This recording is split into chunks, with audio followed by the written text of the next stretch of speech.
In today's video, we shall be looking at whether our freedom of speech is slowly being taken away from us. In Russia last year, 400 people were arrested for things that they said on social media. 400 people in Russia.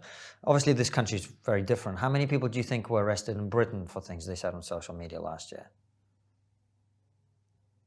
Go on. Take a guess. I have no idea. 3,300. Really? Arrested for what they'd said on social media? Yeah. Really? What sort of things get you Well, arrested? one example I give in my show is there was a young woman from Liverpool called Chelsea Russell, and people can look this up. Her friend was killed in a car crash, a 19-year-old woman, and she posted the lyrics of his favorite song on her Instagram, the lyrics. And there was a rap song, so the lyrics contained several instances of the N-word.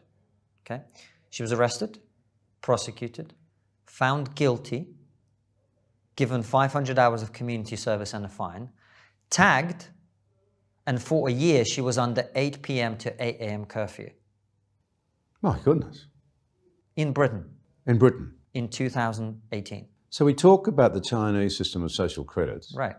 And describe it as the creation of, or the emerging of, a digital prison. But we're doing it to ourselves voluntarily in the West, so to speak. Absolutely. I mean, John Anderson says voluntary, but do we actually realise that? Cancel people socially if they say the wrong thing on social media. But you're telling me now that 3,500 people were visited by the police. No, far more were visited by the police. Right. Far more. There are cases just half a year ago, and I defended Jo Brand, a British comedian, over this. She made some comments, which, you know, it wasn't a great joke, but she talked about this during this milkshaking episodes where people were having milkshake thrown at them. She said that, well, if I was doing it, I'd throw some acid over them. Right? That's not a great joke. But she got a visit from the police on the basis that she was, quote, inciting violence. And they eventually decided not to proceed with prosecution. This is absolutely crazy.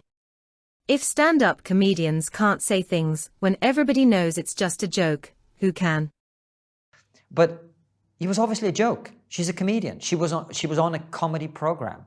The context is very clear, right? The defining case actually in recent British history on this was the Count Dankula incident. I don't know if you're familiar with this. No. This is a Scottish YouTuber who made. Okay, so this is quite an interesting one to explain. His girlfriend had a pug dog. You know those little ugly dogs? Yeah, yeah. Well, I'm going to get in trouble you'll now. be in trouble. Yeah, You can expect a call. You've offended pug dogs. Exactly. And she thought it was the cutest thing in the world. Yeah. And he wanted to annoy her for a prank. So he trained the dog to be the most horrific thing that he could think of, which in this case was a Nazi. So he trained this dog to do a Nazi salute. Right? He posted it on YouTube to his 3 subscribers at the time. And overnight, the video went completely viral. 3 million views in like a week. He was arrested, convicted, found guilty, fined £800. And he is, to this day... What precisely was the charge? It was hate speech. Hate speech. Hate speech, yeah. Oh, no, sorry. It was grossly offensive. He was being grossly offensive. That's the correct legal terminology. And he to this day is a hate criminal. When the papers write about him, they're legally allowed to call him a Nazi hate criminal.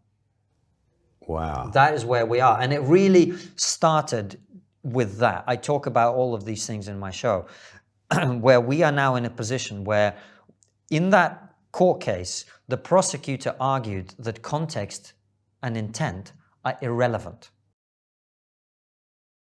And the judge accepted this. Really? So even by retelling the story to you now, I am potentially engaging in grossly offensive behavior. Context and intent, according to these people, are irrelevant. Now, get your mind around that and think about the potential implications of that. Well, it's extraordinary. That is where we are. It's funny, like I said, we were chatting before, I think we started, I was having dinner with a friend from Saudi Arabia about this. And I told her, and she couldn't believe it. You know, so what does that say about us? Britain, and indeed the West in general, this is completely crazy. Do you know what I mean? And she was like, really, in Britain? But isn't this a free country? Free country. It does make you seriously wonder. That is where we are. And that's why, as I say, we have to push back against it and go back to what are our fundamental values as a civilization, John? What are they? Freedom of speech, freedom of association, as you said, right? And respect for the individual and the rights of the individual. That's not to say that community isn't important, but there's a level of rights that we all have. Wow, that was a bit of an eye-opener. Do you think our freedom of speech is slowly disappearing? Let me know down in the comments.